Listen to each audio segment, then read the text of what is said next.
From the Yalu to Saigon, from Ho Chi Minh to Hormuz, the honor of resistance. Gürdeniz. Despite changing technology, the unchanging truth is the magnitude of nations' capacity to endure. The Anglo-Saxon powers that won the First World War, the Second World War, and then the Cold War, especially the United States and the United Kingdom, have spent the last century trying to suppress every geopolitical challenge that has emerged outside their own will.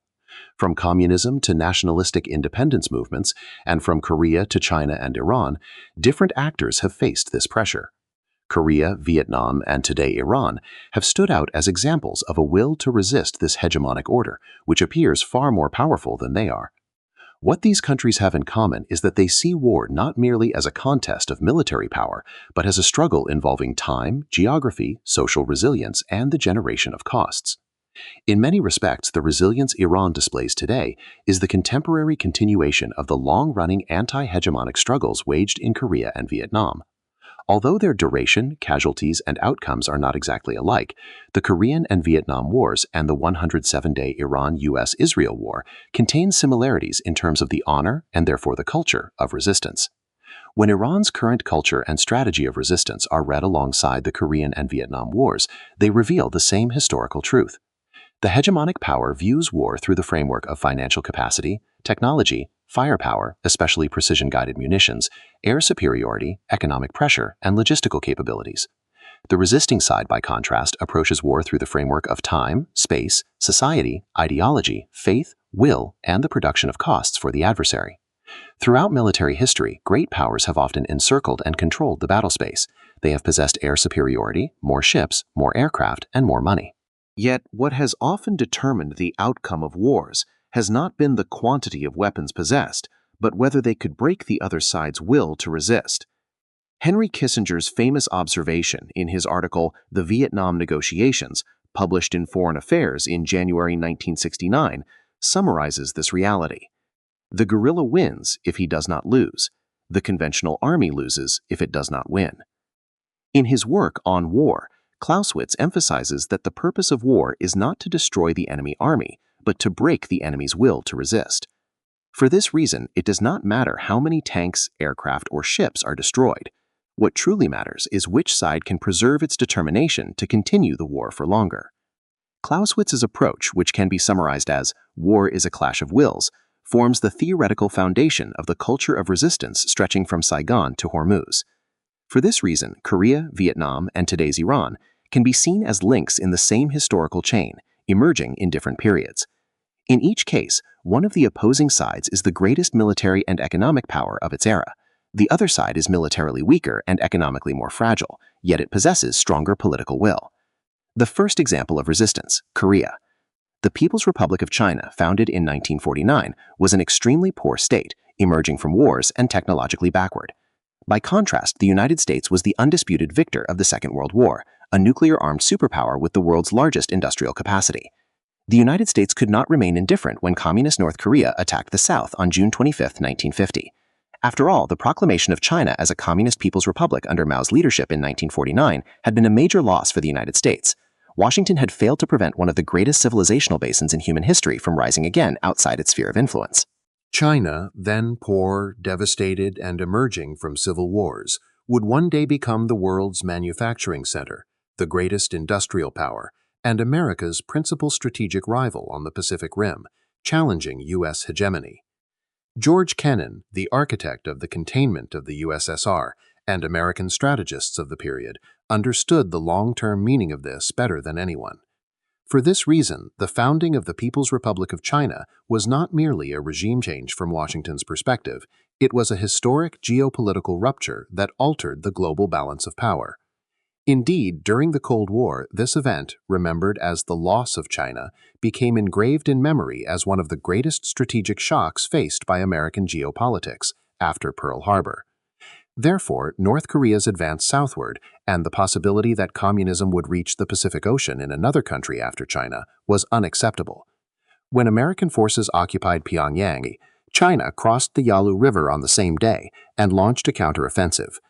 The Beijing leadership had decided that this was not merely a Korean issue, but a security issue concerning China's future. The Chinese leadership did not aim to win the war, it aimed to halt the American advance. In the end, China did not defeat the United States, but when the armistice was signed in July 1953, the United States also failed to achieve what it wanted. Communist North Korea could not be eliminated. The American army could not deploy on the Chinese border, and the war ended roughly along the line where it had begun. Thus, although the United States has built up and based major forces in South Korea under American protection over the past 70 years, it has not been able to prevent South Korea from remaining, in a sense, an island state. North Korea still completely cuts off South Korea's land connection to Asia. It should also be noted that there is still no peace treaty between U.S. forces in North Korea. Just as in the case of the Turkish Republic of Northern Cyprus, an armistice remains in force. For China, the most critical decision in this three-year war was undoubtedly the moment when it saw America's will to advance all the way to its border and decided to attack.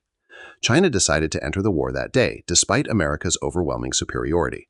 The risk it took then opened the way for its rise over the following 73 years.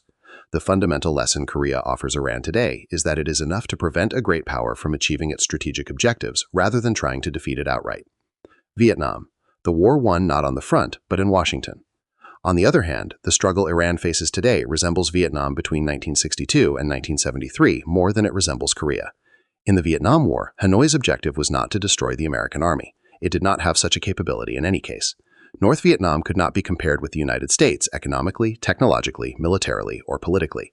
Yet the Hanoi leadership understood very well that the true center of gravity of the war was not on the battlefield, but in Washington, D.C. Therefore, the purpose of the war became not to annihilate American soldiers, but to erode American political will. For this reason, Vietnam's real victory was won not in Saigon, but in the capital. The most striking example of this reality was the Tet Offensive of 1968. Viet Cong and North Vietnamese forces launched simultaneous attacks on many cities and military facilities in South Vietnam during the Vietnamese New Year holiday. At the end of the fighting, the attacking forces suffered very heavy losses. Judged by purely military criteria, the Tet Offensive cannot be considered a success. At the tactical level, it can even be regarded as a failure. The real impact of the Tet Offensive was that it changed the perspective of American society and political decision-makers. For years, the American public had been led by the White House and the Pentagon to believe that the war was about to be won. Yet the Tet Offensive showed that the resistance facing the world's strongest army was still standing and that the end of the war was nowhere in sight. Images of the war reached millions of homes every day on American television, and the anti-war movement grew within public opinion. In the end, although the Viet Cong lost militarily, North Vietnam gained superiority in the political and psychological domains. After Tet, President Lyndon Johnson decided not to run for re-election. Washington gradually moved away from the objective of winning the war and began seeking an exit. Under Nixon, the policy of Vietnamization was put into effect, and American soldiers were gradually withdrawn. Ultimately, the United States left the battlefield, and Saigon fell in 1975.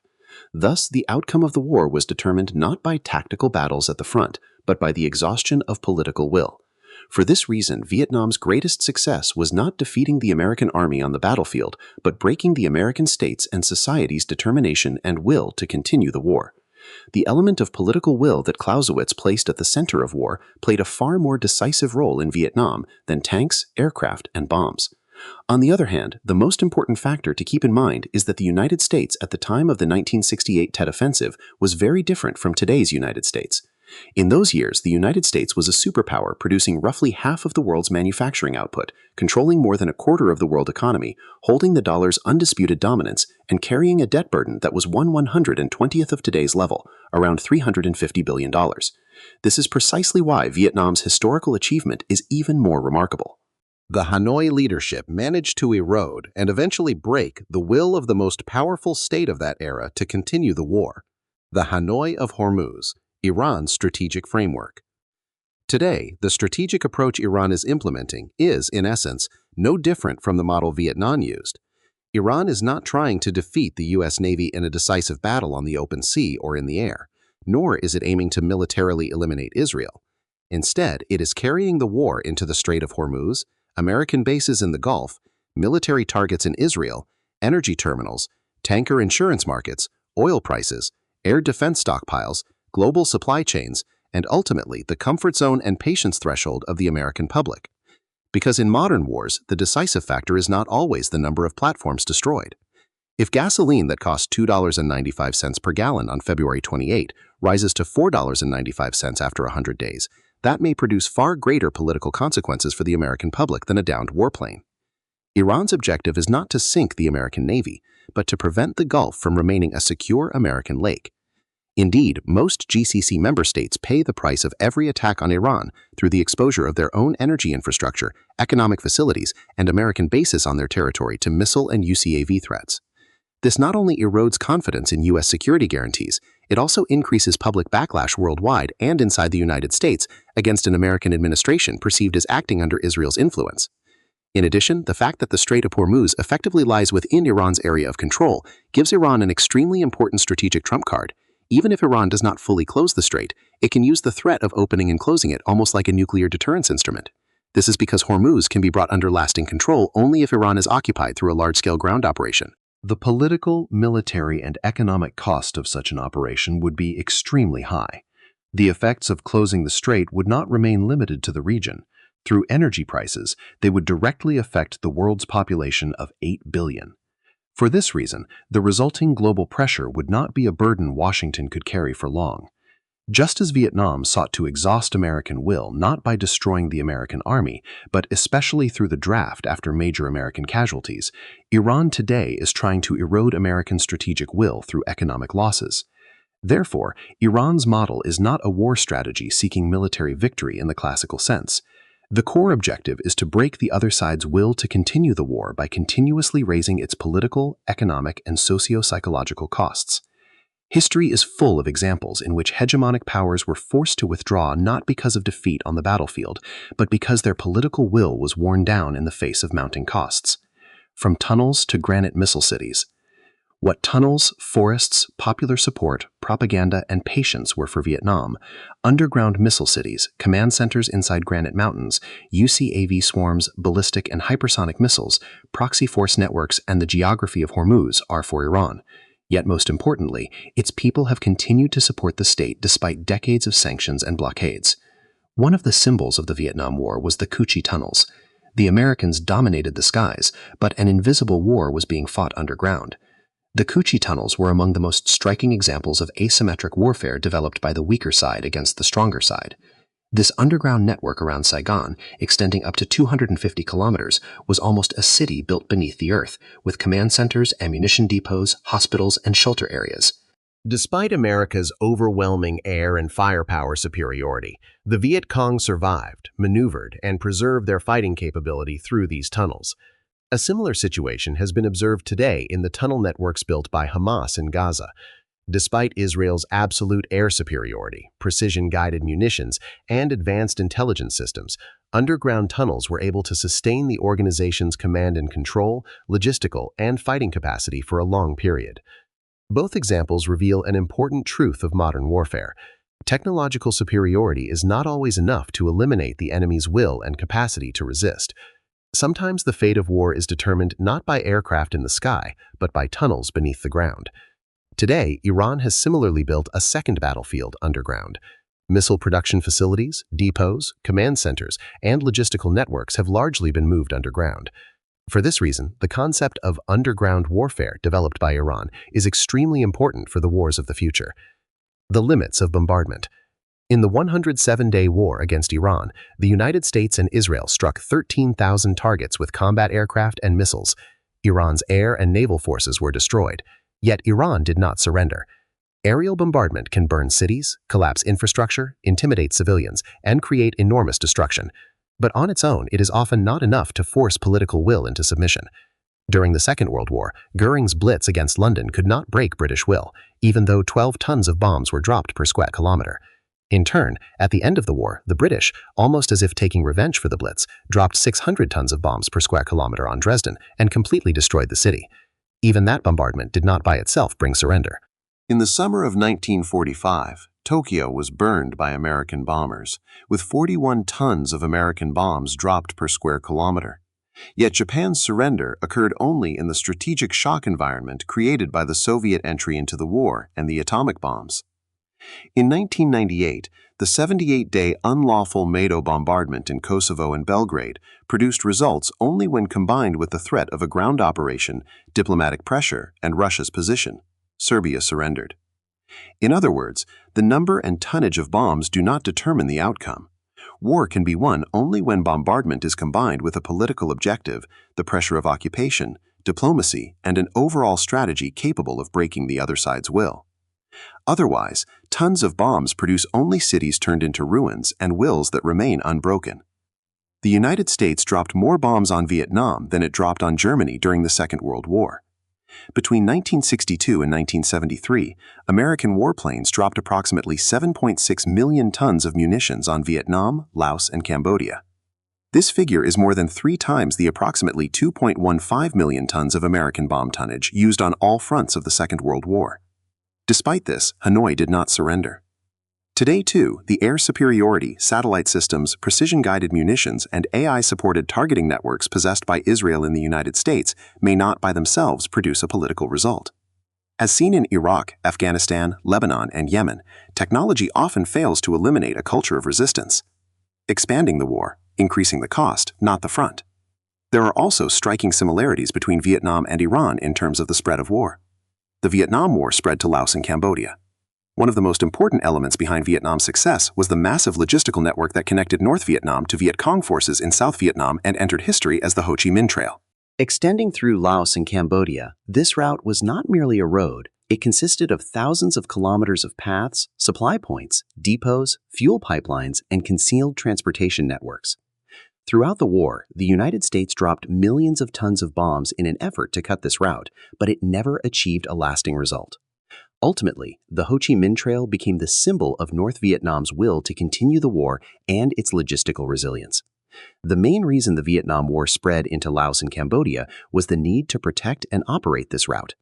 Thus, the war became not merely a conflict on Vietnamese territory, but a struggle of cost imposition and attrition spreading across the entire region.